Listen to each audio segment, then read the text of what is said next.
I had a little outline, and it had a number of topics. So one of them was the relevance, the general relevance of meditation in self-realization or the spiritual journey. It does beg already the question, what is the spiritual journey about? And strictly speaking, is about the realization of the true self, at least when you follow the yogic traditions. Along the way in the West, things like meditation have become very utilitarian, in the sense that they'll sell you meditation because it lowers blood pressure and it relaxes you and all these kind of things. But traditionally speaking, that was not the real intent. It was a practice meant to prepare the mind for a very deep exploration and a very deep process that you could undergo. So we're going to talk a little bit about that. We're going to talk about the process of clarification of the mind, which is what meditation is about. We're going to talk a little bit about Yin and Yang.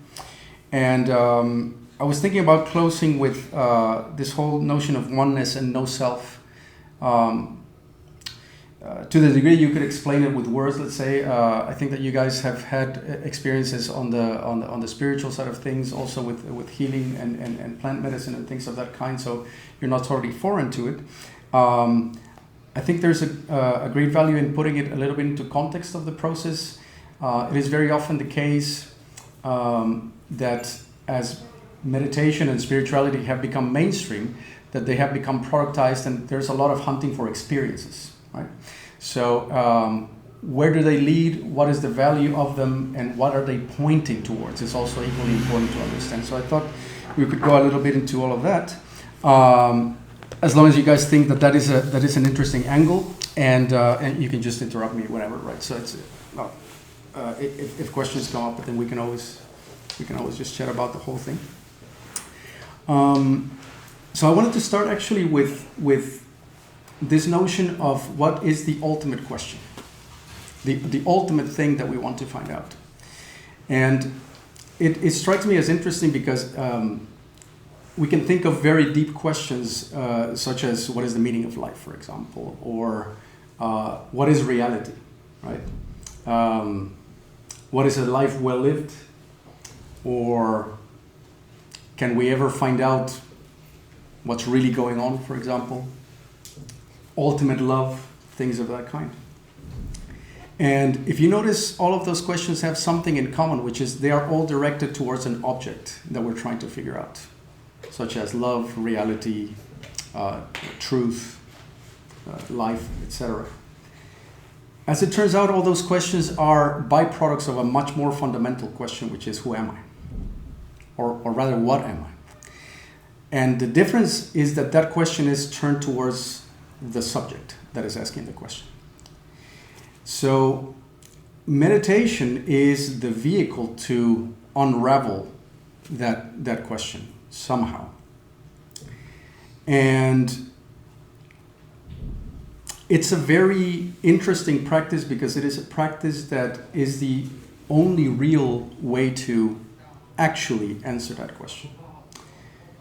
There's an interesting reason for that, which is that everything that the mind does is coming from the very place that needs to be clarified or resolved. So spirituality, properly understood, is a very, very, very tricky thing. A very tricky thing. We engage in practices, experiences, substances, thoughts, emotions, connections, and the rest of it. And they all happen in a context that is based on activity, consciousness, and content, which is everything that we are fundamentally not, as a matter of fact. So it seems like an unbreachable trap that we're trying to somehow escape. And meditation is the one activity, if we want to call it that, which happens to be able to bypass all of that and take us to where we want to go. Now,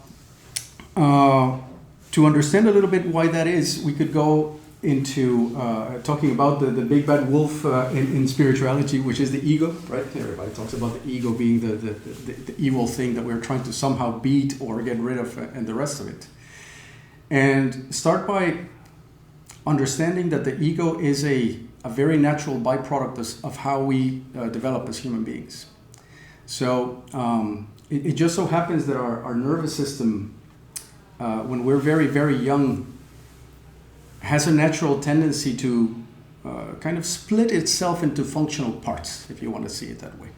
It starts as a little unity. So when we are, 1 week old or whatever, or in the womb, we are a kind of conscious unity, a little bundle of life that doesn't make any distinction between itself and the rest of whatever is there. It's a single bundle of perception.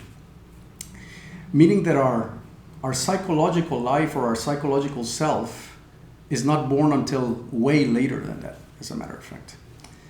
But the birth of what we believe as adults to be is something that is born out of the mind splitting itself into parts. And the first split happens between yourself and your mother, as a matter of fact. Sometimes in psychology they say that the mother is the first other. And it creates a rift in your mind that it's a tremendous wound. Because from then on, it's you and the world, or you versus the world. The world or perception out there becomes something that you are contending with or trying to protect yourself from, or trying to obtain things from. And because you are an infant, it's very difficult to do that. Your capacity to do that is limited. So you can cry, and then from crying you learn how to throw tantrums, or you also learn how to disassociate and create a fantasy world in your head. And you also learn, or rather develop, a personality. Not just to interface with the world, but to really try to procure things from the world. That's the personality is both your face, but it's also a tool to protect and acquire, essentially. You may have heard in yoga this notion of craving and aversion. This notion that we are constantly trying to get closer to the things that we like and to try to keep them in place. And we're trying to get away from things that we dislike, and we're trying to push them away as quickly as possible, right? Everything that is annoying to us, we want to try to get away from that. And the ego and the personality is nothing other than this tool with which we try to tactically interact with that which appears foreign to us, which is the world and every other person in it. And this is a very contentious and a very painful way to live, in essence. Now, how painful that is depends on your karmic tendencies, your neural propensities, how lucky you were with your parents, and all these kind of things. But even the luckiest of person doesn't know that there's an ocean of pain inside that is always lurking beneath and making you act in funny ways when things are going not exactly to your liking. Sometimes in a very extreme way, sometimes in a mild way. Sometimes it's almost not there. But it's always ready to pounce at the moment it needs to obtain or procure. And so there's this fundamental fear, or this fundamental defensiveness in the egoic mechanism of the mind. And because it is so closely tied to our survival circuitry, our awareness identifies with it completely. So that by wearing that mask of the ego, since we're very, very young, and how tied it is to things that we feel very deep within the heart, the throat, and the centers that Sabrina was mentioning, we become completely identified with what is, in essence, a fear-based and defense mechanism. That's the reality of egoic life, and that is how 99% of humanity live out there, despite of how relaxed you might be as a personality, let's call it like that. There's a fundamental defensiveness, and there's a fundamental narcissism to the ego that we are sort of stuck with so long as we see the world through those eyes. It's one of the things that's funny about the ego, that we can't avoid it because it's where we're coming from, so long as we believe, or so long as we're stuck with it in our head. And so Tomek was sharing something very interesting, or you put it into words very nicely, which is you always thought something was kind of off. I think Tom, you also mentioned something interesting, always feeling like a foreigner, let's say, or feeling like a foreigner in your own country. I think many of us can relate to that experience of something's just not quite right. Something simply isn't right, and despite your best attempts at being happy or pacifying that feeling, you cannot make it go away. Something's fundamentally wrong. You just know it in your heart of hearts.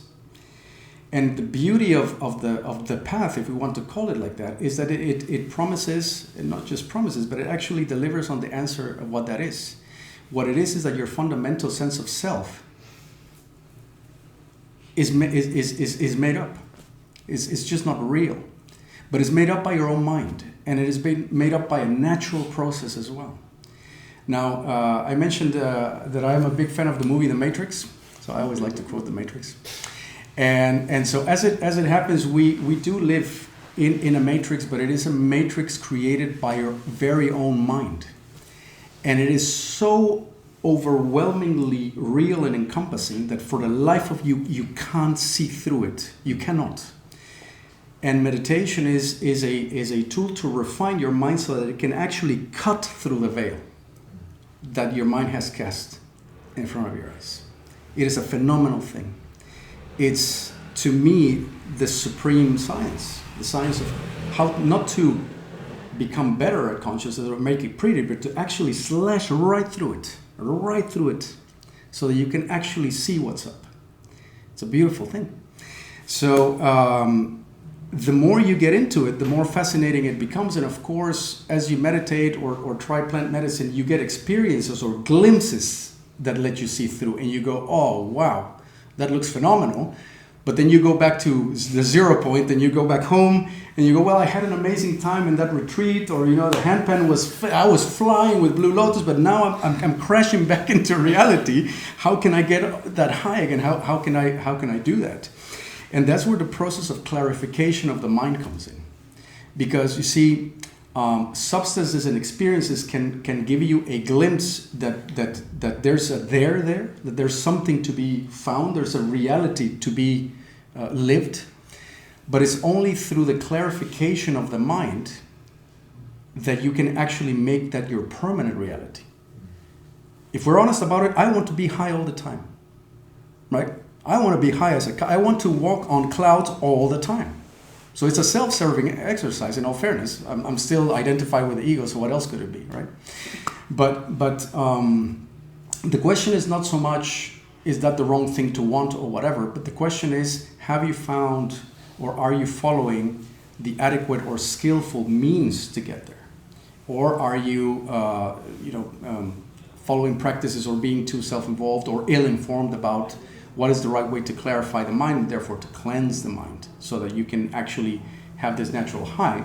Because as it happens, the reason we're not high all the time is that there's too much muck in the system. These healing sessions do a lot to make you acquainted with those centers, to remove the blockages that the mind typically has so that you can feel what's going on and you can clear it. The ego is usually painted as an evil thing. The ego is the best protector you had when you were a child. It was the only thing that kept you sane, because there are experiences that we cannot tolerate when we are 6 months old or 18 months old. It's a protector. As they say in The Dark Knight, it's a silent protector, right? And it's not the thing you need, but it's the one you needed at the time. So it's fine. You give it its due. The problem is, what starts protecting you as a mechanism becomes your identity, and therefore you are protective in essence when you are identified with that little mechanism in the mind. So far so good? Too esoteric, too logical? Incredibly interesting. Okay, good. So part of my passion, as a matter of fact, was to figure some of these things out, because otherwise sometimes you also tend to make wrong conclusions about practices or what to do. And so then comes the clarification of the mind. And the clarification of the mind is about turning your own mind into a tool that has the stability, that has the equanimity and the clarity to figure itself out. Let's put it like that. An unstable mind is a very tricky thing to clarify. You could think of it as a kind of like a little pond. It's impossible to see through to the bottom when the surface is moving too much. So some people think, and in fact some schools of yoga think that perfect focus or deep jhana or deep states of jhana are what we are aiming for, that focus is the objective, right? To quieten the mind and stop it from thinking. But that's not really true. You only use focus and stability of the mind so that you can actually see through it and clarify it. A mind that you can see through can have as much pain as it needs to have, and that need not be a problem, actually. Yeah, so contrary to what our ego would like it to be, which is a mind that doesn't get stressed anymore or experiences pain or negative emotions, what you want to do is you want to be able to see through those so clearly that they are actually completely livable, as a matter of fact, and at some point even enjoyable, which sounds super counterintuitive.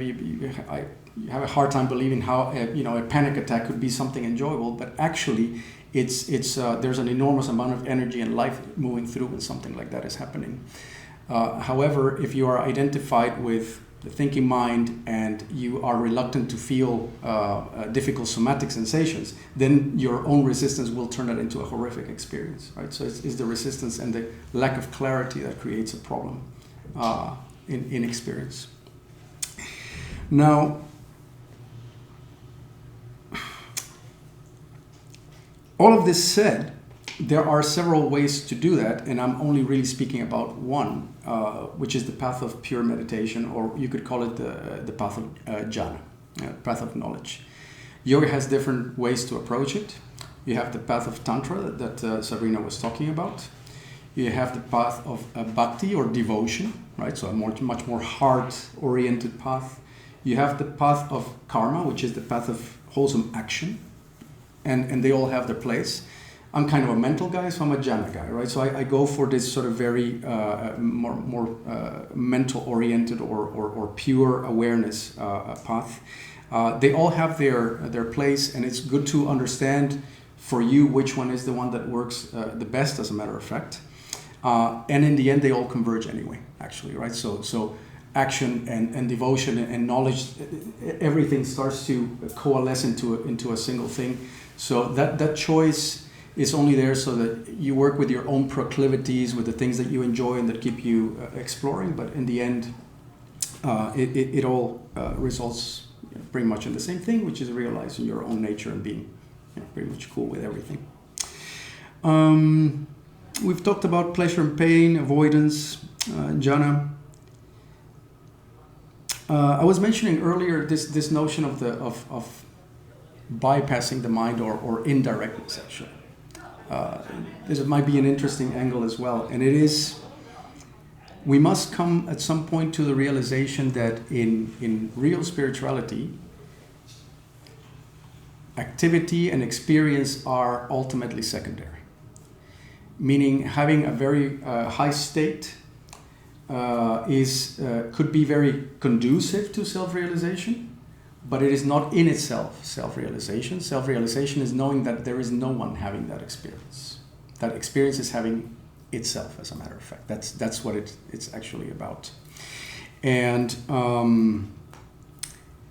it puts us in a tricky situation in the sense that the ego wants to grab onto what it believes spirituality should be. So you see people giving themselves long hugs and speaking softly, or dressing in funny ways, right? And it's far as far as putting in the energy and keeping yourself engaged in the process goes. It's all very good, and as a matter of fact, moral behavior, pleasant behavior, wholesome behavior are all very conducive to stability of the mind. So it is by no means something you should not do or we should not do. But it is also equally important to understand that in Buddhism, morality was not a goal in itself. It was not about being a goody-good, but it was just so that the mind could be stable enough to realize itself. it was not about being moralistic in the sort of neo-Christian type of way in which sin is, a bad thing or anything of the like. It was much more about, you could say, almost a utilitarian morality that would make sure that your mind didn't have to contend with guilt and friction with other people and things of that kind, because that is definitely not conducive to the kind of work that you're trying to do. So in that sense, again, I don't want to make it too much of a negative thing in the sense of don't try to be nice, or the enjoyable aspects of spirituality in which, we get to enjoy amazing music and we do great experiences, or, we dress in a kind of Asian way that looks cool, right? I like my Japanese happy, but we should be very wary of the ego always trying to find its identity with certain things, right? Certain beliefs or thinking that my jhana path suddenly is the superior one. That's such a tempting little, judgmental or the ego will identify with anything. If it can't make itself feel superior, it'll try to make itself feel inferior, and that'll be another thing that it clings onto or whatever. So it's just an understanding that is never in the content of things. Never, ever, ever in the content of things. Remember, we started this talking about these very profound questions about, what's the meaning of life or whatever, or how to love. But the real question is, who am I? The real path is to figure out the no self or the real self, which are one and the same thing. Yeah. Any deviation from that might be conducive to figuring that out, or entertaining, or wholesome or cool. But we should not lose track of, when it comes to self-realization, what is it that we're trying to get at, which is to realize that the egoic self, or everything that feels like me, is actually spurious, which is exactly what feels wrong, and we can't get our fingers. Like, what is wrong? We keep looking outside. What is wrong? I can't, it doesn't satisfy me, or it's always annoying, or it feels fearful. What is wrong? What is wrong? What is wrong? Well, what is the common factor in all the bad experiences you've had is the you in the experience, right? Like that's eventually what you get to, is understanding that it's the you in the experience that's causing the problem. It's the biggest irony in this whole thing. I don't know. Are there any questions about? Is that does that resonate, or does it create any kind of like, oh yeah, but what about this type of? I can share something because I've been into a lot of those kind of like spiritual teaching, but because I'm like more geeky, I like to have some metaphors. And the metaphor I find, like, because you said that we create the ego, and then it feels like, yeah, but why? Like, and then I always I tried finding a solution or answer to this, and it's because there's just sensory signals coming to the brain to child in the womb. And then there's nothing else for the brain to process. So the brain has to make sense of the world just from those signals, right? And then we get born, and then suddenly the development of the self gets, as you said, like there's a separation between mother and the child, because the child, through development, realizes, oh, the signals now are different, and so it doesn't fit that model that was created when it was in the womb. Right? Yes. So now it's like upgrade of the model, and then it has to be protected of itself, right? That's like sensory instinct, and then so it helps me to like understand what's really going on, versus just like this always the mystical kind of thing. So I think, yeah. So you have this angle of like explaining things also logically, not just. Yeah, and I think it's interesting you say that, because if you look at many of the Eastern teachings or the Eastern way of learning, first of all, you had to beg the teacher, right? Like this, all these stories about Bodhidharma and how this disciple, cut his own arm to prove that he was really serious about becoming self-realized, right? Or, you had to like do all this effort, and the path was an experiential path that eventually led to self-realization. In the West or in modern society, we very often demand an explanation before we engage on effort. And this path does take effort. Don't let anyone tell you that you're already... It's true that you're already just pure awareness, but but can you feel that is the question, right? Do you are you able to conduct yourself that way, or are you bumping into things constantly and trying to avoid this or that? Because, the question is, does the reality of being pure awareness hit the road? Is ultimately the question, right? Is it working for you? So sometimes the mind simply wants to have a plausible explanation so that it can lay that to rest and therefore engage in the process in a way that it believes it's a good way to spend your life and your effort. Yeah. Something that I think is interesting in thinking about all of this, that I think part of it is actually it's like a cultural virus, the idea of self, because many eons ago, it's also I think something that's discussed in something called spiral dynamics. Yes. That there was no notion of self. There's only a being in us, and which is something you can kind of relate to when you look at certain animals, but you don't really know, of course. Yeah. But this distinction of other and self, and in some ways, kind of like it's a thing, and it gets culturally through language structures, very much kind so. of like our entire perception. Yes. And that kind of unlearning that language and re-teaching yourself a language of more universal connection or something is useful. And that's where other cultures help. Just learning another language helps you to restructure absolutely. yourself. Yeah, I'll give you a Spanish example of that actually. But so that's a great comment. I have the book. I haven't read it, by the way. So that's a great prompt to actually go back, and it sounds like it would be an interesting one. Which book? Spiral Dynamics. Oh, right. It's an interesting angle in the sense that it seems to be almost a conflation of how biology works, or how awareness tends to grab onto things or separate things, and indeed how culture can almost make the worst out of that, right? As opposed to not, or preserve it in place when it doesn't need to be preserved. Well, with spiral dynamics. In general, yeah. Yeah. I mean, it's interesting with spiral. I mean, don't have to get into that, but it's that the idea is that our evolution is now, physical evolution is very slow, and our mental, cultural evolution is actually something that we are far more aware of, and it's not something that the way that we feel, think, exist now, it has replaced something else.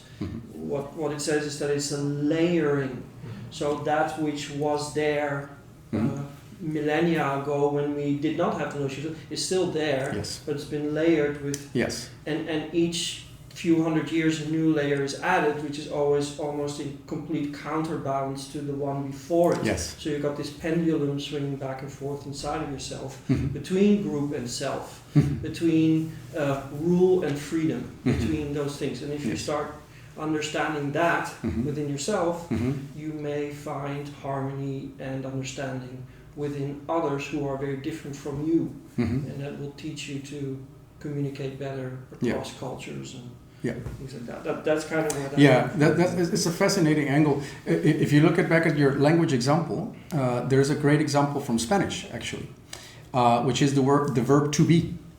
In English, the verb to be only has one form, which is to be. In Spanish, you have ser and estar. They both mean to be, but ser means to fundamentally be, and estar means to be in a state of. Now, that distinction is a phenomenal distinction, actually, because you could describe ego and identification as taking states of mind to be fundamental being. You see? And language, to your point, collaborates to keep that going, especially in the English language. Okay, so if language was the only angle, of course, then all Spanish people would be enlightened, which is definitely not the case. I definitely am. I don't know about you. Well, that's why you sit in the middle.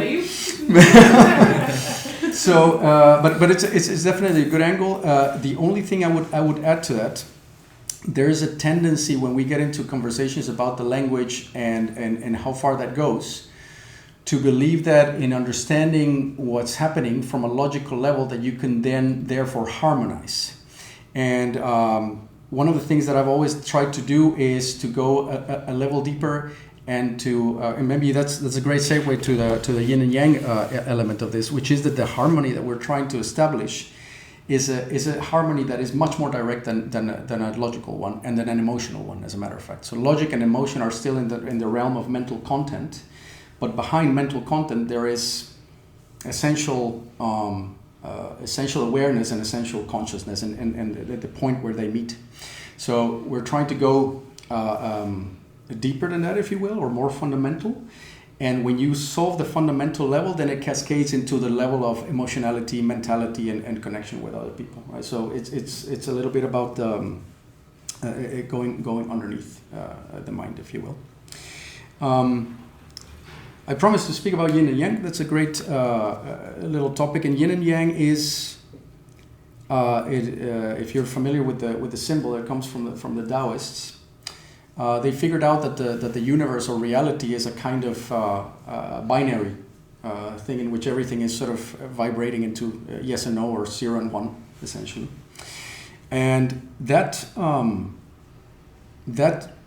nature of reality is something with which we can harmonize if we understand how to do that. And to the degree that we harmonize with that, we can learn to essentially cancel it out. You could think of your entire system as an unbalanced equation that therefore popped out. Right? So existence is something that's popping out into reality, if you will. And for things to pop out, there needs to be a kind of combination that is unresolved. So if we talk a bit about those qualities, so we typically think of yin and yang as sort of masculine, feminine. It's much more fundamental than that. So you could think of yang as embodying qualities of, yes, masculinity, but also linearity, direction, narrowness, focus, closing, everything that has that kind of quality, right? Activity, okay? So those are yang qualities, and yin qualities is the very opposite of that. So it's roundness, receptivity, passivity, or that sounds a bit negative, but is the passive, the receptive element. In nature, perhaps the closest we can come to that is electricity and magnetism, right? So electricity would be yang, the magnetic force would be the yin. And we can use that to play around and make sure that in everything that we do, we embody both qualities at the same time, which is a quality of mind that needs to be cultivated, actually. Our mind tends to be what in Tai Chi is called double heavy.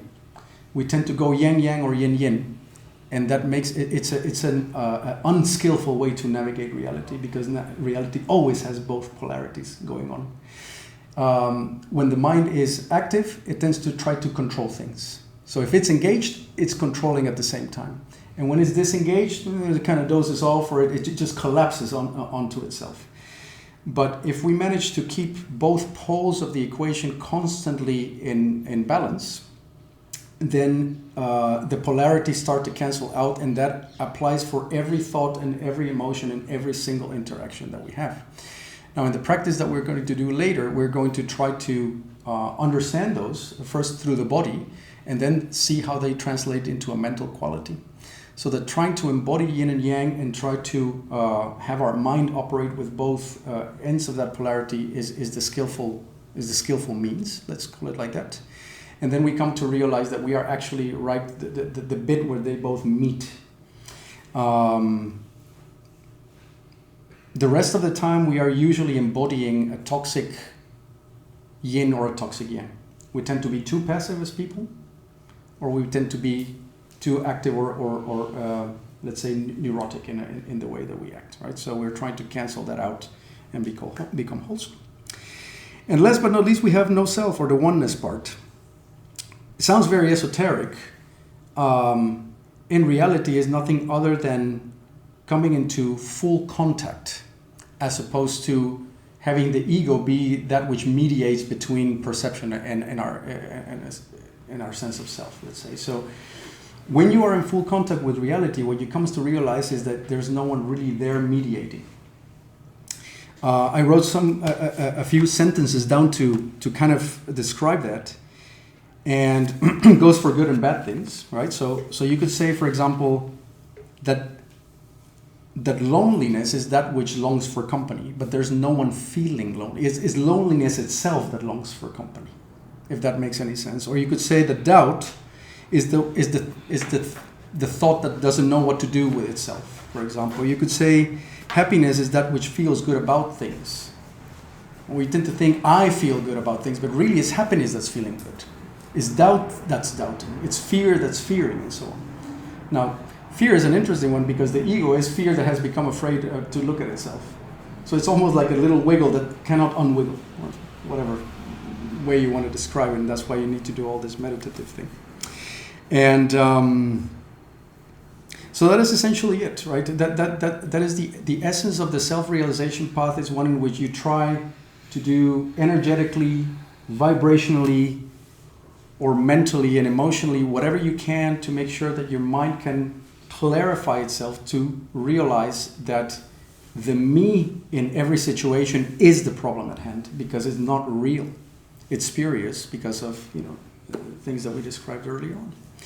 So I think we've gone on with the theory for quite some time now. I think it's time for a little break. I don't know if there's any questions, by the way, in the meantime as well. I thought there were some cool, some nice questions in the meantime. I just maybe wanted to add, because you said this binary state that's separated. Yes. And so what you said, being two at the same time, the two opposites, it's like superposition, right? So we're trying to be opposites at the same time. Yes. And I think it's a very logical.